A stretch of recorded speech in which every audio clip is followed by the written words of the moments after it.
Hello, I'm Suzanne Skillen. And I'm Paul McAneny. And we'd like to welcome you to our new website. We're very excited to have you here, and we thought we'd tell you a little bit about who we are. So who are we? Well, as you can tell, I'm not in London anymore. From the sound of the kookaburras behind laughing at us. I've been living in Australia for quite a few years. It's one of 18 countries I've lived in. I've had a life of massive success. And as you always do when you have huge highs, climb the top mountains, the valleys are very deep. So I've also had incredible sadness.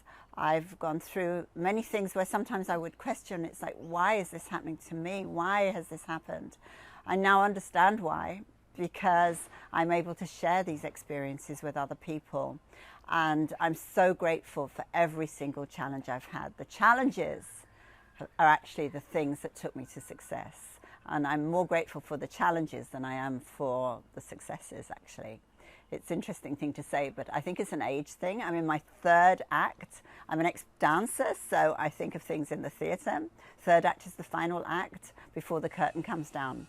So I'm very excited to share everything I've learned over these years. I started self-development when I was about 15. That's when I really got into it. But I was a big believer when I was very young. I was just a joyous child, and I danced everywhere, and I had huge belief in myself that I was going to be a ballerina, even though I actually didn't know what a ballerina was, to be honest. We didn't have any television in our house, but the neighbors would always say, she's just a little ballerina. So I love the word. It sounded great, and I kept dancing, driving everybody crazy. And now I look back, I was probably really an annoying child. I was always dancing everywhere. And to some people that was really wonderful, and they loved it, and they saw the joy in me, and other people it was annoying, particularly to my parents. I think it was very annoying. And my grandfather, who wanted me to be a surgeon, which is exactly the worst thing I could never have been. I was not born to be a surgeon. I was born to be a dancer. It's actually written on my soul that I'm a dancer. I feel that I've had so many lives in one, and I'm not going to tell you everything now, but from being a dancer, I was in the fashion business. I spent 6 years living in Italy. Absolutely, I love everything Italian and Greek and Spanish and South American, and I love the world, basically. I love traveling. You can't keep me in one place very long. And I love different cultures and learning about them. But the thing that I'm most in love with, and have been ever since I was little, is the connection between the mind, the body, and the spirit. And those are the things that I really want to share with you on this website. So I'll pass to Paul, who's had a very different life to mine. Hi, I'm from the opposite side of the tracks from where Suzanne came from. I was born here in Sydney. I left school at 16. I actually hated school, so I was glad to get out, and I joined the police when I was 16 as a police cadet. And I certainly learned about discipline very, very quickly, and because I was not a disciplined person. At 19, I was sworn in on my birthday to become a police constable, and I was involved in brutal murders, suicides, crazy things were happening around me. There was attacks, and I was shot at with a shotgun. I was attacked with a knife, and I was really, really stressed out in my job. Also, during this time, my brother, Gary, he was diagnosed with cancer at 31. He died and passed away. Then I had another family member who was very, very close. He also passed away. And around this time, I was really getting stressed out. I went to the police medical officer, and it was decided that I'd be put out and terminated from the police on medical grounds because of the stress, the not sleeping, and also the alcohol abuse that I was drinking really heavily. So I really lost the plot, and I was lucky to have find my first mentor. It was a guy called Paul Blackburn. He was teaching the Power of the Mind seminars, 3-day seminars. So I went to him, and he helped me and mentored me to teach the actual courses on mindset, having better sleep and having less stress. And that's what we've been doing now for the last 40 years. I've been training all around the world and helping other people overcome their fears. So when you say you were from the opposite side of the tracks, it's interesting because recently somebody said to me, "Oh, Suzanne, it's okay for you, you were born with a silver spoon in your mouth." I actually wasn't. I came from a family, education was incredibly important, but they just were not interested in the arts. And as you have realized, all I wanted to do was be a ballet dancer. So I set this goal, this intention that I danced everywhere, and I told everybody I was a ballerina, even though I didn't really know what it was. And by the time I was 10, I was in a ballet school in London on a scholarship. It's an incredible story how it unfolded, but when I look back on my life, every time I've had a strong belief and I knew it was going to happen, it has happened for me.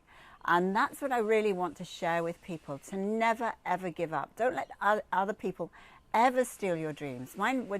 People tried to steal my dreams when I was little. My grandparents, my parents, everybody told me I couldn't dance. And yet I knew I was a great dancer inside me. And I had one teacher who believed me. She believed in me. And she actually asked me to dance at the assembly. And I was thinking about it the other day. I was probably only 7, the age of our granddaughter now, little Savannah. And I danced at the assembly with so much confidence and so much belief. And I knew that was going to take me onto other stages around the world. So anybody who's doubting themselves, I really want to work with you, really want to help you. If you're a single mum, I can tell you about single motherhood, and I can also talk a lot about marriages that don't go well. I was in 2 marriages that were not what I was promised when I got married. And so there was incredible disappointment and sadness, and I, at one point, I actually had to leave the country I was in and start my life again, with 2 children and 3 suitcases. When the first time that my life fell apart, I was 30. So it was easy. It was like, oh, well, I'll start again. That's easy. When it happened again, when I was 43, again, I went from riches to rags. A little harder. And then at 60, it happened again. So I've really been through the mill when it comes to rags to riches stories, but mine have gone the other way. Riches to rags, rags to riches, riches to rags, rags to riches. And now I'm determined to stay in the area where I can help other people. And I'm so grateful those things happened to me. During the time of my very first marriage, I just had my baby, and I was involved in an incredibly brutal home invasion. And I nearly lost my life. It was very brutal. But I remember at the time thinking, this will not define me. If I survive this, I will remember you all. There were 3 men. I will remember you. And Scotland Yard said they'd never seen such good identikits. They were perfect. They were able to actually get the people very easily. So that was one thing. And the second was I would never let that event define me. I very rarely look at my past. I'm grateful for the lessons I had, but I'm always in the present or setting goals for the future. And I think that's really helped me to be a more joyful person, to really consider other people as well, what they're going through, and have compassion for others, but also to explain some of the things that help me go forward and to create a successful life with whatever had happened to me. How about you? Wow, yeah. No, excellent. What I've learned is through all the tragedies and all the fears and doubts that I had in my life, everybody can change. And what I had to do was learn how to change my old programs. And it took a lot of time and effort, but it was sure worth it in the long run.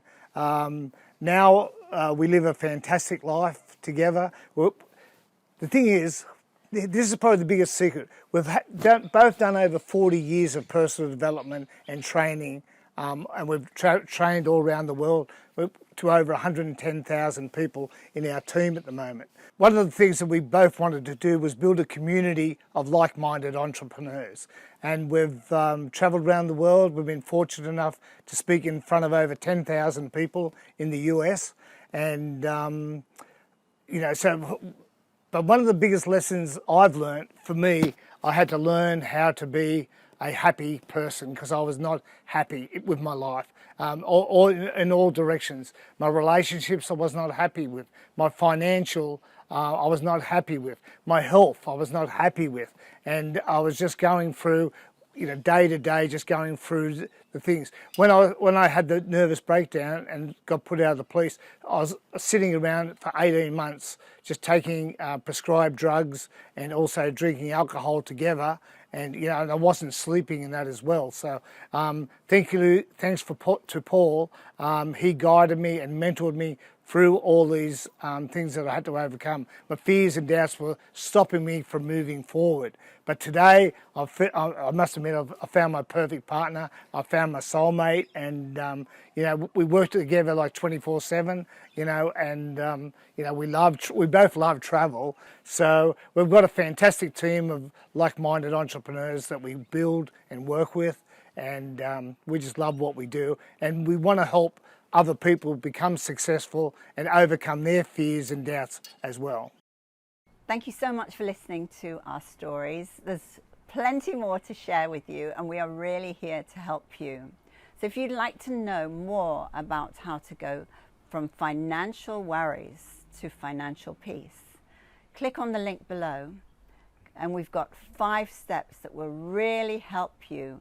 They helped us, and that's why they're there. We want to teach you and help you now.